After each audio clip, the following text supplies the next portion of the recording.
আম্মেগোদারে একটা বিশেষ আবদার। ইফতার করার সময় ইফতার সামগ্রীর ছবিগুলা তুললা ফেসবুক, ইউটিউবে না দেওয়ার জন্য বিশেষভাবে অনুরোধ জানাইতে আছি। কারণটা হইল, আপনারা যেসব জিনিস দিয়া ইফতার করেন, দেখা যাইতে আছে আমনের মতো বেশিরভাগ মানুষই ওই খাদ্য সামগ্রী দিয়া ইফতার করতে পারে না। অতএব তাদের মনে একটা কষ্ট, চাপা ক্ষোভ জমে যে আমি এই জিনিসটা দিয়ে ইফতার করতে পারলাম না।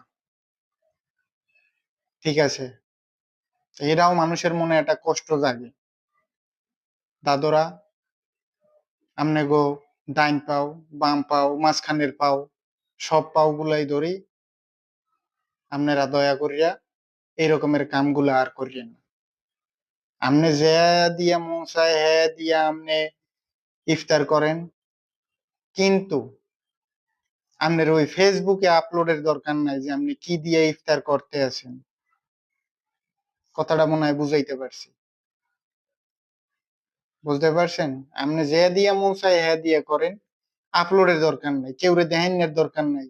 আপনি খাসির মাংস দিয়া তেহারি বানাইছেন, হান বানাইছেন, তান বানাইছেন, কমলা, আপেল, মালটা, আঙ্গুর, বেদানা, এইটা এইটা দিয়ে আপনি ইফতার করতে আছেন, এগুলা দেখানোর কোনো দরকার নেই।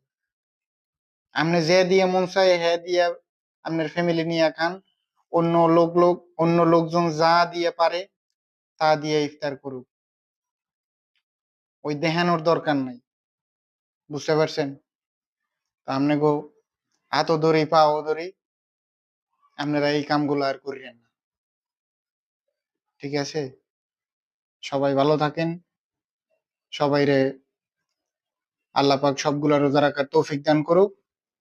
আমিন।